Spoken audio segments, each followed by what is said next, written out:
The Shortcut Keys component performs keyboard shortcut keys. The component takes one input parameter, which is a space-separated string of keys.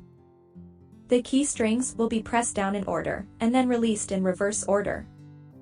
You can find the complete list of all supported keys that can be used in this component on the Use Mango Docs website. Let's say you want to update surname on Tribal-WriteText client. The focus is set to the surname field for this test. We'll use the shortcut keys to clear the field by entering F7.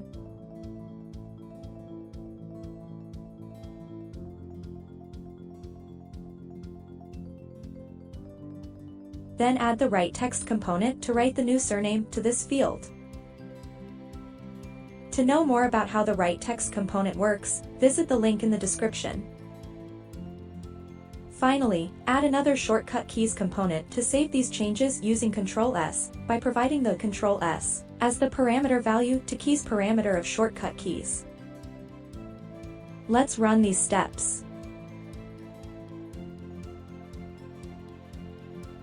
We see that the surname field is cleared, the new surname is written to the field, and the updated changes are saved using Ctrl+S.